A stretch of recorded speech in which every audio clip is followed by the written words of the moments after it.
That's why if we put a question, if there is a time for it, but you won't need any question because he himself will raise question because of his experience of last time. Good morning, Paresh bhai and friends. Let me start with a Chinese proverb. Light and angel needs no introduction. Exactly the same way, if you are a successful exporter, if you are a successful consultant, tax practitioners, I think you will definitely have a client who is handling either export or import. 64 years of our independence, 13 prime minister and 37 political parties. In spite of all these varieties, one thing which is very common in our country is export should be promoted. This is the standard agenda of the government very from the day one. We got independent in 1947, today we have reached to AK-47 is a different issue. But throughout, our policy was all the time to promote exports. When Paresh bhai has given me an invitation, my first question which came in my mind is that you are much better knowledgeable in the FEMA rather than me because you are daily practicing it. So I think what am I going to speak to you? Neil Armstrong, when he came to Taj Hotel after his achievement, the first sentence what he has used, I am repeating it. Neil Armstrong said, with all due respect, I am very consciously clear that audience knows more than me on this subject. I am also equally on the same footing. My slightly presentation is in a different way, which my commitment on the dais is very clear that I should do the value addition to you. Each one of you are going to give me 90 minutes, and for 130 participants, 90 minutes is a big commitment from my side. What I have done it, and how you will enjoy my presentation is that you see that you are not a consultant for a time being. Assume that you are not a tax consultant. Assume that you are an exporter. You want to go for an exports. Then how will you take it forward? The first thing, the moment the export comes, you think, let's say for example, you go to Thomas Cook or you go to the Cox and Kings and say, this vacation I want to go to Europe. The lady will ask you a first question, do you have your passport? And if you say no, she will not have any more interest. We exactly do the same. Anyone who approaches us, sir, we wanted some guidance about the exports. My first question, my office will ask first question, do you have an IC code? In the moment that person says no, what is our interpretation as a consultant? That is toying an idea to go for export. He is not. So first we say go and take the IC code. Let's assume that somebody approaches to you as a professional, as a consultant, and you direct him to go to take the IC code. Exactly that's the time where the FEMA, where RBI, the bank comes into picture. ANF2A is the standard form in which there is a D, that's a declaration that you have to do the application. Trust me, 90% people are not in a position to understand the column 5 of the declaration D, including DGFT officers also. I'm a trainer for the DGFT officers. What it says? It says that the applicant, that is the person who wants to go for the IC, whether there is a NRI interest in is there or not. Let's say two brothers who are typically Indian, they wanted to start a firm, then they will tick mark the 5A that we do not have a NRI interest, and the application will process very smoothly. Then there is a B, which says that if there is a NRI interest or an investment, then further question, is it on a repatriation basis? If your answer is no, it's not a non-repatriation basis, then the RBI again come into picture. There is a provision which is given over there, general permission. You just quote the general permission number and date, your application will be processed. The third where it will be stuck up. Overall, out of 100 applications, only 4 or 5 applications falls into this category.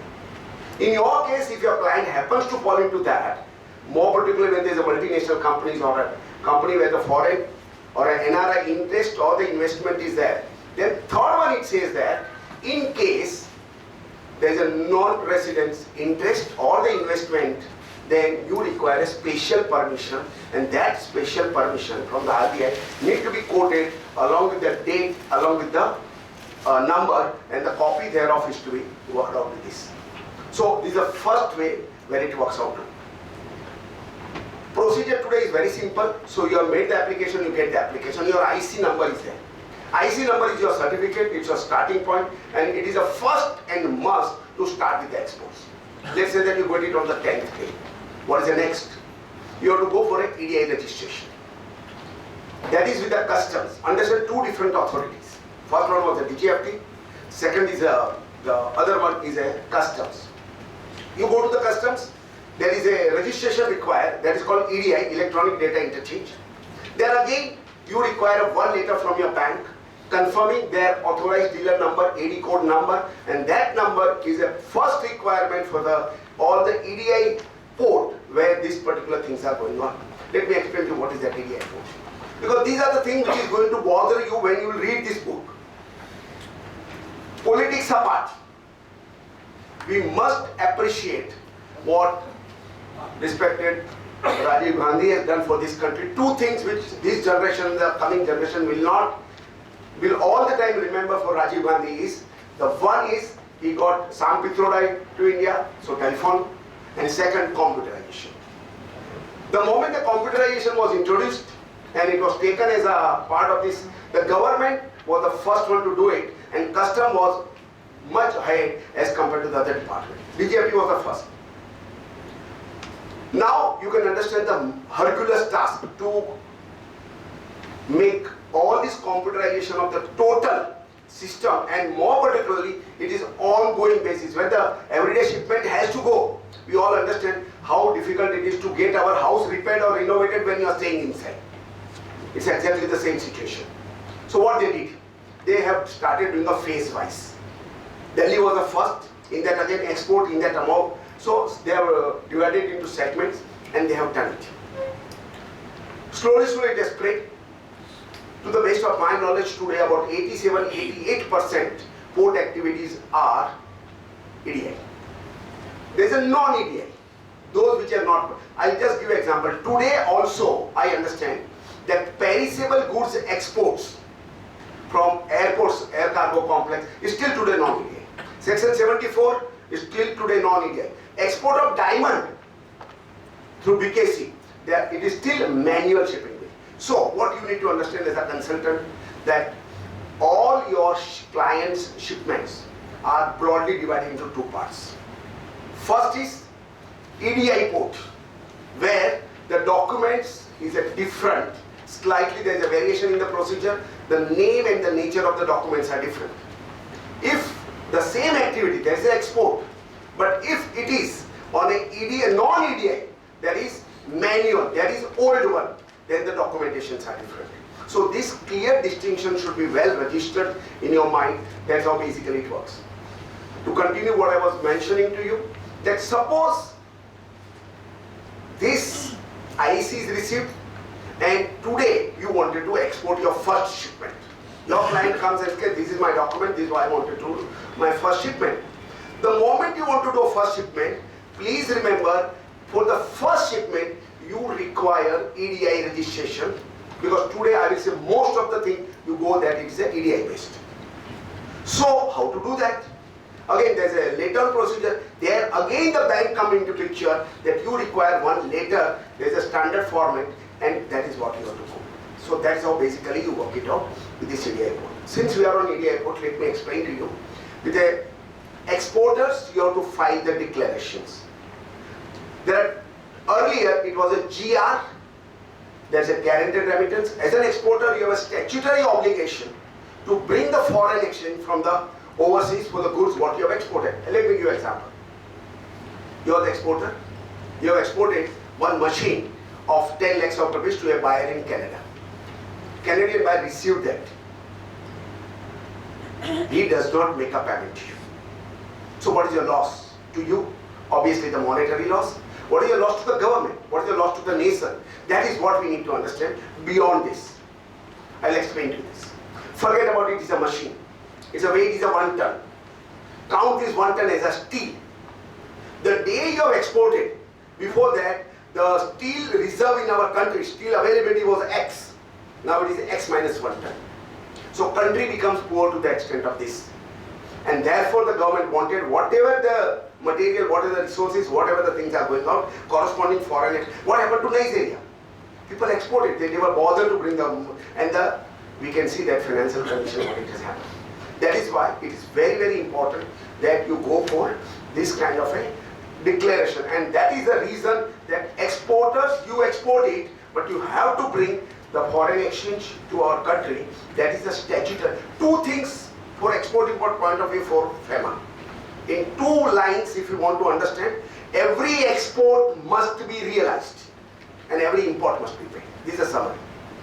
Then you can go to the rules and regulations part of it. So you have taken that IC application is there, you have got your registration done. That means you are ready with on a paper. Now what will I do as an exporter? I will search for the market. That's my main core activities. Fortunately, the entire book on FEMA, the government supports, the RBI guideline, is immune to the countries. It's more or less what is applicable to USA is applicable to Germany, it's applicable to Africa. There are certain places where you will find Nepal and Bhutan in exception. Say for example, yesterday I was doing a program for SM Chamber of Commerce, there I mentioned to this.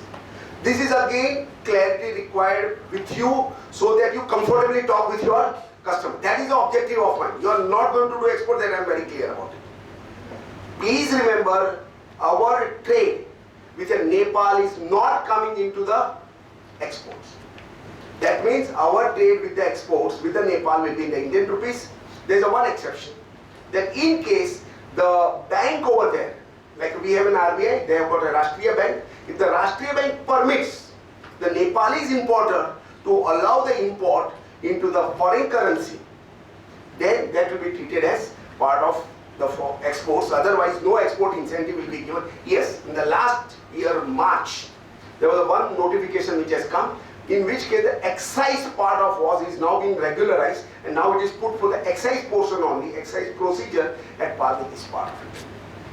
This is about this. Same thing, if you remember, with Russia we have certain trade rupee balance also, which we are working on that. There is a one provision, that if you are doing a business with this, then there is a one restriction is that you cannot give the agency commission. Otherwise, everywhere you can give the agency commission as per your requirement.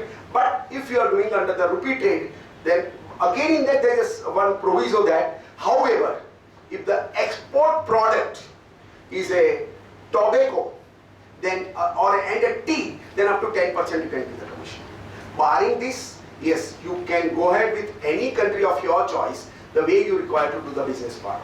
So you have taken the IC code number, you have selected the country of your choice. Question comes, I want to now select the product. Again, this entire book, entire rule, entire guideline is immune to the products.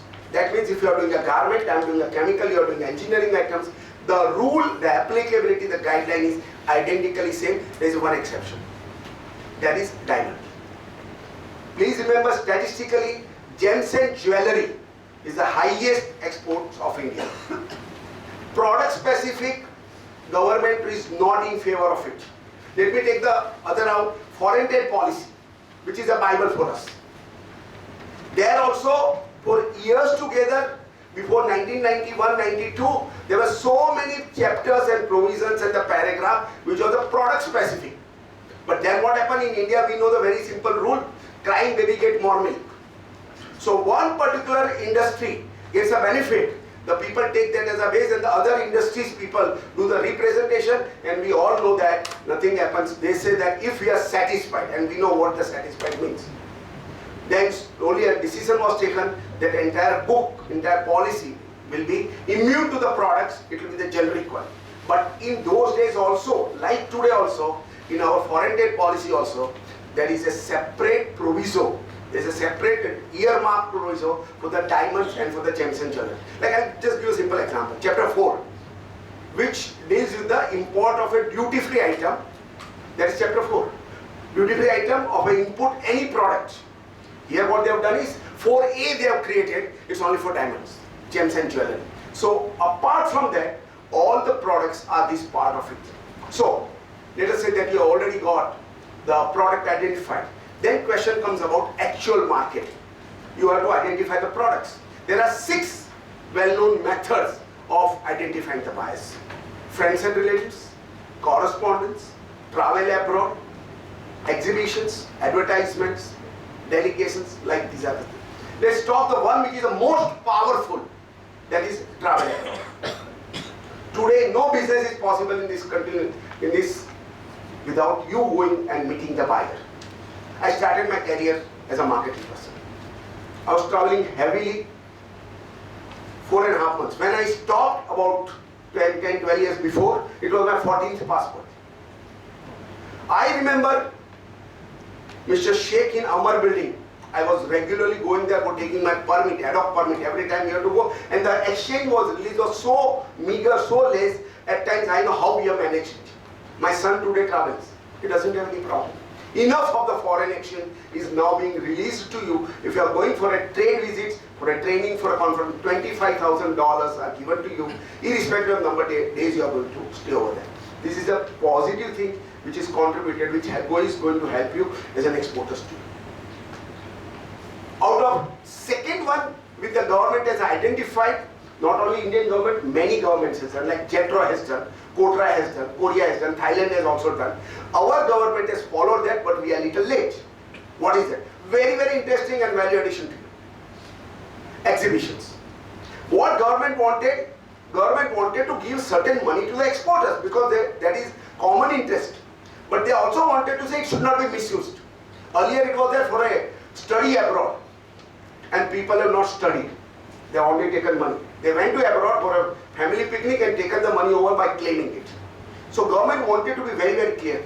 Please note, there is a one scheme which many of you will not be available. You can use this information tomorrow itself in your office. There is a scheme called Marketing Development Assistance, MDA. You can give it to your clients who are into the exports and they will dance with joy. Let me explain. IS officer Mr. Mangal Singh is the one who wrote this scheme. When he was writing, I was in his cabin. I'll explain to you what this scheme is. Exporter needs to promote. Competition is there. Remember one thing, nobody is going to give you the order because you want to export it. Orders never gets generated on mercy. It is always on merit. You have to do the marketing. What the government has done. MDA scheme they have introduced, and they have given this scheme to the Export Promotion Council to do it. And the base out of all these 6 techniques which I mentioned, exhibition. So what you need to do is that, go to that exhibitions. When you want to participate in the exhibitions, there are 2 things. One is a cost of the stall, second is a travel. And the government gives us subsidies, concession in both the cases. In case of stall, rental charges, booth charges, 80%, 90% up to you can get it. There are various rules and regulations for that. Travel, also you get this same benefit up to 60 to 80%. Now I'll tell you what are the changes which has been affected when this scheme is given. Earlier also this scheme has come in a one or different way, but the scheme was with a tag, like first. Earlier the scheme when it was there, they said that you have to participate in the exhibition through the council only. And it was a misfire. Either the registration was not done, they were not being able to do. Second criteria was when you want to travel abroad, travel only by our national carrier. And that was a difficulty. There are several countries where the Air India was not going at all. Now both things are relaxed. So at any point of time, if you just wanted to know more about you for the benefit of your clients, for your constituents, for your export consultant, export company, ITPO, www.itpo.org, on that you will find abundant information about the exhibitions world over. You should have at least basic knowledge, though you can comfortably talk with your clients. This is the website on which all the world exhibition, product-wise, country-wise, segment-wise, they are available, and it is very updated.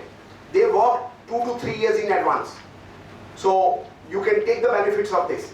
In private segment, there is a company called Orbit. Orbit Travel, Mr. Om Prakash is there. He is the one company who has taken highest number of the delegations overseas, and he is having a tremendous knowledge about the trade exhibitions and this part of it.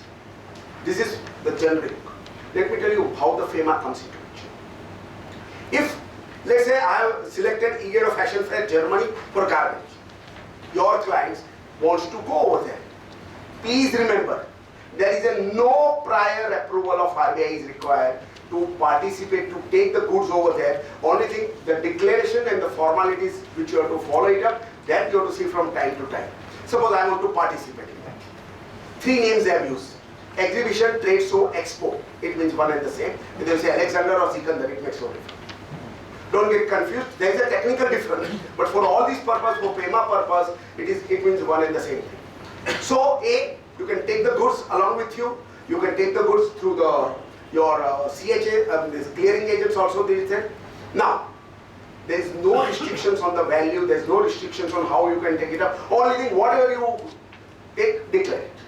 Now, exhibitions are of 2 types. Those of you who have participated or visited the international exhibition, some of the exhibitions are only for display, where the sales are not allowed. And there are exhibitions where sales are either allowed on all days or on the last day. You know, there is a mechanism. In any of the case, see the beautiful provisions support what we get from the FEMA. They say that you are allowed to sell the goods during the exhibition. Suppose the exhibition is over. They say further, after the exhibition also, in the country in which the exhibition was there, or in any other country. That means the earlier, which was a very, very restrictions, that has been gone away. But one can. People make a mistake over it. That is, when you have taken the goods in the Igero Fashion Fair, that is in Germany, when your goods have left from India, it is export for you, but it's an import for Germany. You are supposed to pay the duty over there. There you have to remember one word, ATA Carnet. This is a global treaty. So Germany will treat this as a temporary import and will not charge the duty. With a clear understanding that after the exhibition is over, within 30 days the goods should move out of the country. But what happened? You have taken, let us say, 1,000 garments, 300 garments are sold in that country. Please remember, you have a responsibility to pay the import duty of that country or the local tax, whatever is applicable. These people are making the mistakes and they are caught at the airport. So be very careful about it. This ATA Carnet is a scheme under which you have to work it out, this part of it. Now, one more provision they have given, which is worth appreciating. I am in the exhibition, I have got booth number 23, I have started selling it out. Some good person came, some agent, some prospective customers. I do not want to sell the goods to him, I just wanted to give a gift to him, official. Can I do it? Yes. There is a provision right now, $5,000, up to $5,000 per exhibition, you can gift this part of it, that is also allowed. See the understanding of the drafter of the FEMA. I have taken the goods, at that time I have to declare the value. Say for t-shirt, I have declared the value as a $10, because that is generally $10. But when I am taking into the display for the exhibitions, on the last day, I want to get rid of it.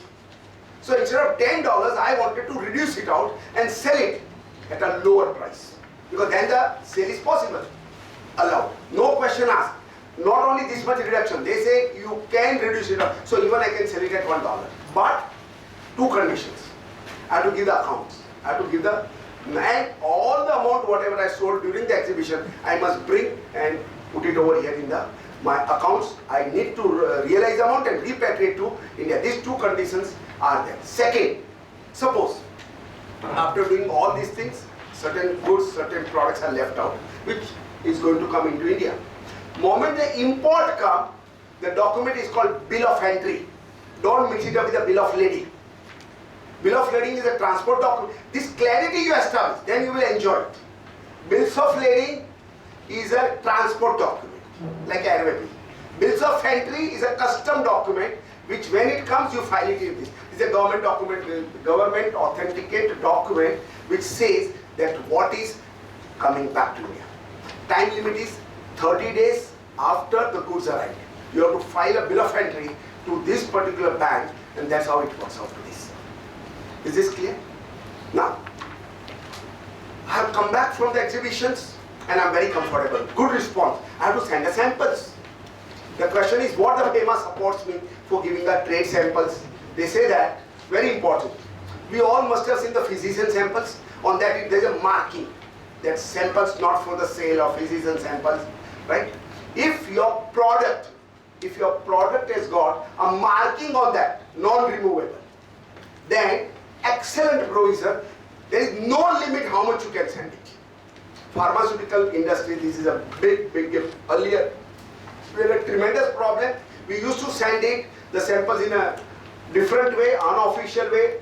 Now there is no need for that. That if you require, if you want, you can keep on doing it, provided it is marked permanent. That's very important. A small sticker will not do, people can remove it. So that's one. Let us say that you are not marked.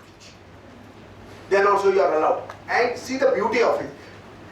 You are allowed up to 10,000 US dollar per shipment. That means you can do as many shipment as consignment is required. So effectively speaking, both the things are permissible. But there is a one catch. If your sample, your product happens to be restricted item for exports, then you require DGFT license for that. This is very important. Let me take back to what is a restricted item. As I mentioned in the beginning, export is to be promoted. Various products are to be encouraged for exports. But the government has put a small list whereby that is called negative list of exports. Those products cannot be exported, which has got three parts of this. Negative list A, which is a prohibited item. You cannot export it under any circumstances. Like ivory, cannot export it. It's a prohibited item. Second is a restricted item. You require an export license, then you can do. Once upon a time, the cotton and the cotton yarn was falling into that. And third one is, that is a STE, that is a canalized item, what the popularly it is known as.